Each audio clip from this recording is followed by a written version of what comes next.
Some scholars believe it wasn't an apple, but a ruby-red, antioxidant-rich pomegranate with which Eve tempted Adam.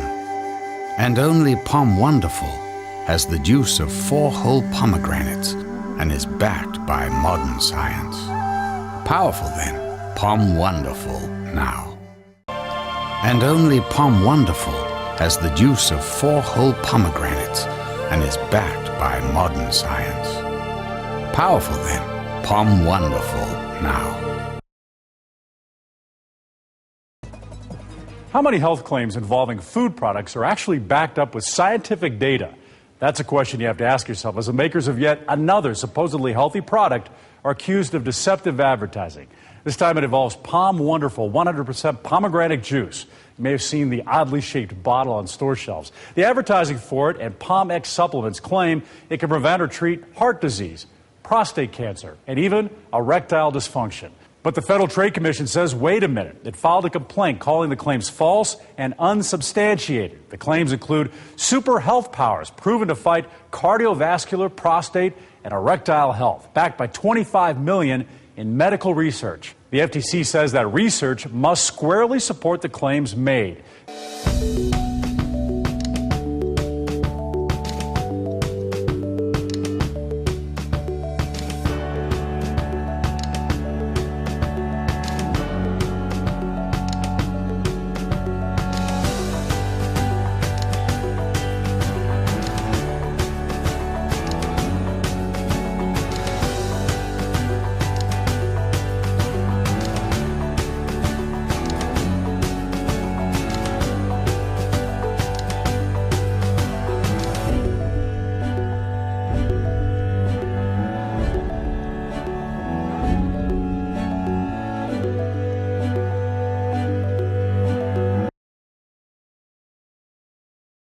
Case number 13-1060, POM Wonderful LLC et al. Petitioners versus Federal Trade Commission.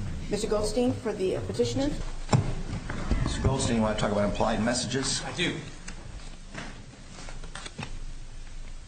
Chief Judge Garland and me, if please support, I've reserved 4 minutes for rebuttal.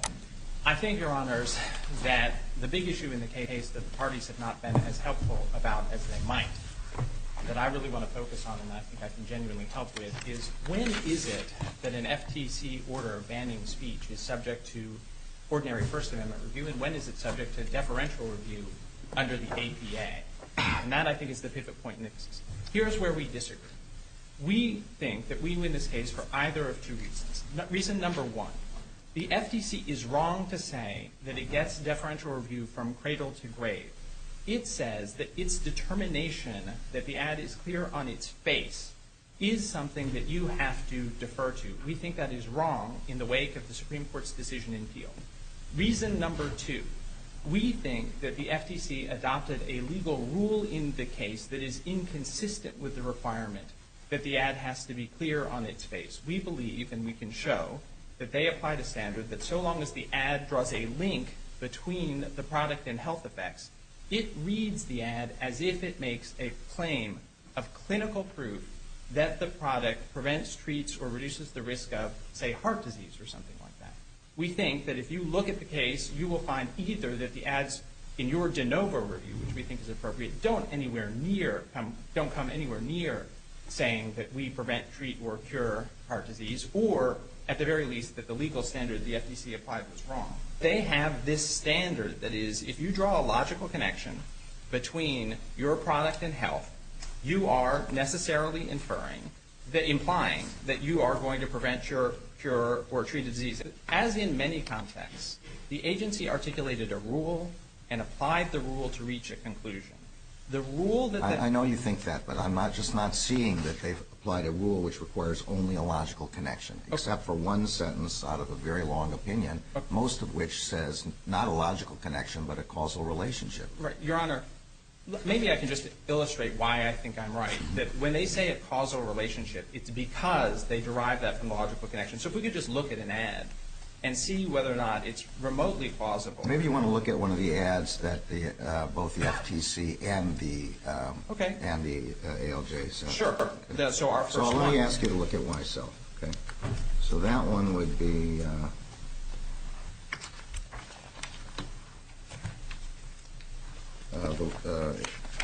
Exhibit 15. So figure 15. Figure 15. The 2007 press release? Yeah, that's right. So JA 692. JA 692. I'm looking at JA 692 and 693. Let me just ask you about that. So 692 says that this randomized, placebo-controlled, double-blind, crossover pilot study examined the efficacy of pomegranate juice versus placebo, right? Yes. It says, that's not quite right. It does say, according to a pilot study. It says this randomized, the second paragraph. Yes. It does say pilot in it, yes, after saying randomized, placebo-controlled, double-blind, and crossover, yeah, right?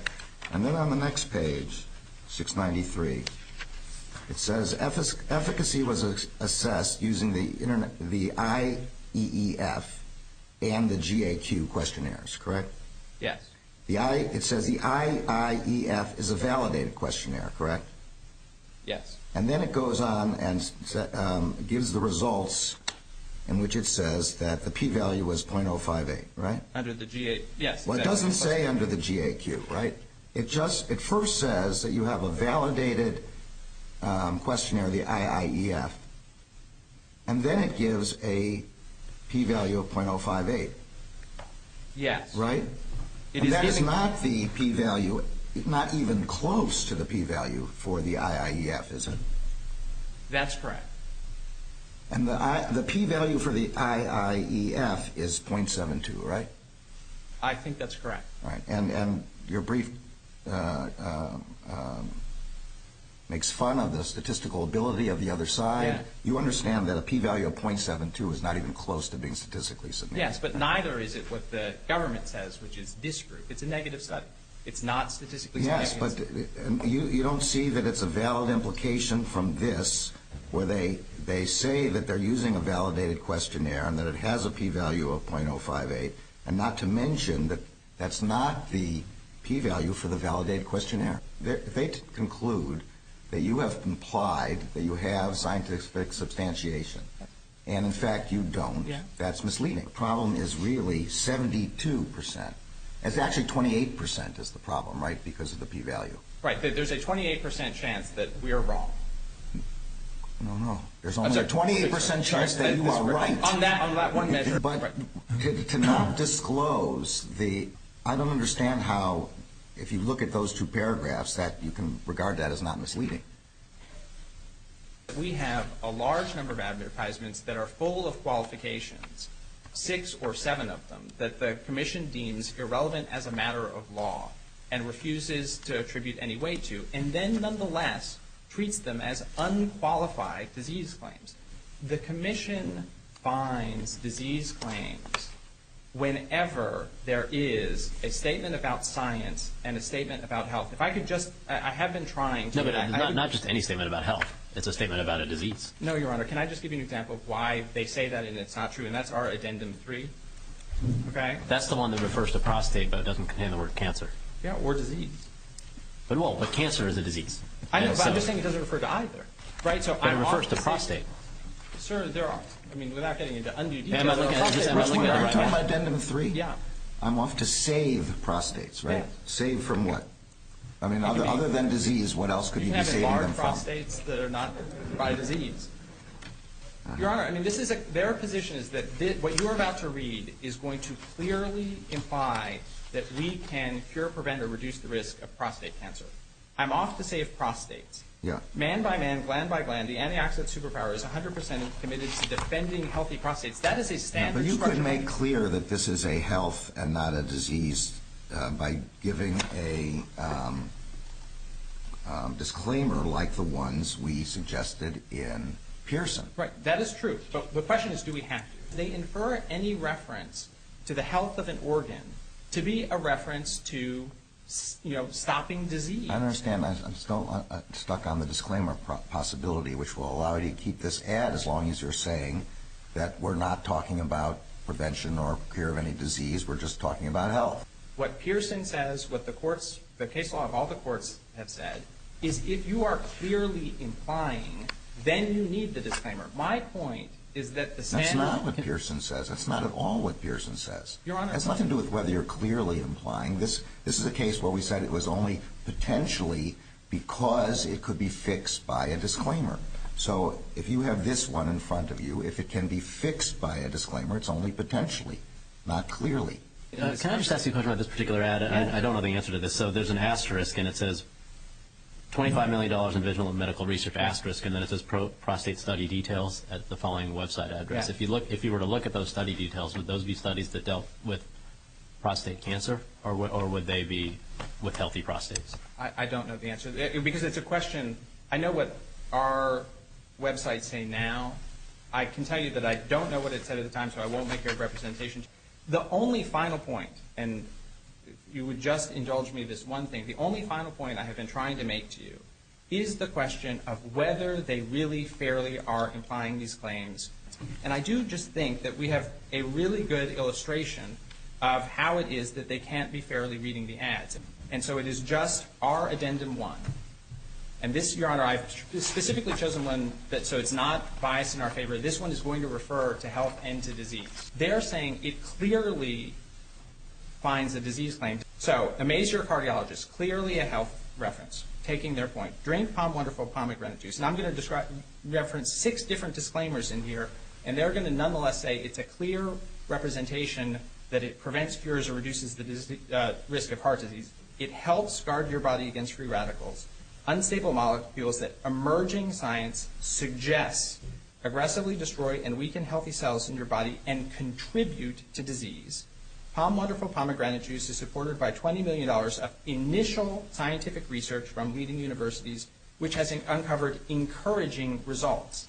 The Commission's legal rule is that because it references the health and encouraging results in prostate and cardiovascular health, because it has that reference and it refers to science, then it refers to disease. Yes, it has a reference, contribute to disease. Yeah. And they're saying that it is a claim of scientific proof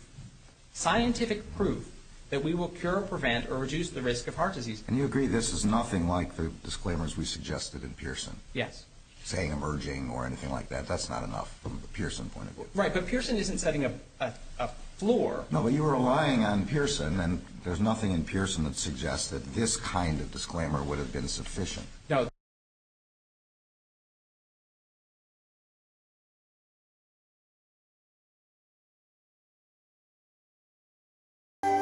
And only POM Wonderful has the juice of 4 whole pomegranates and is backed by modern science.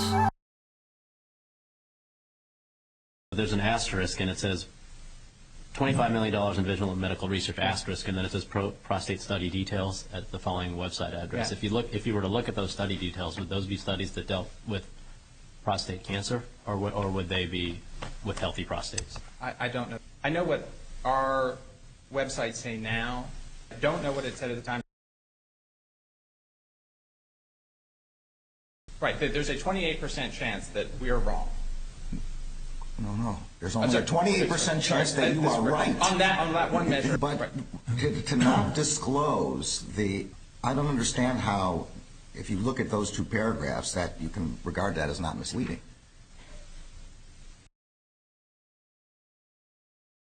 What Pearson says is if you are clearly implying, then you need the disclaimer. That's not what Pearson says. That's not at all what Pearson says. Your Honor. It has nothing to do with whether you're clearly implying. This is a case where we said it was only potentially because it could be fixed by a disclaimer. And you agree this is nothing like the disclaimers we suggested in Pearson? Yes. Saying emerging or anything like that. That's not enough. But you were relying on Pearson, and there's nothing in Pearson that suggests that this kind of disclaimer would have been sufficient. No.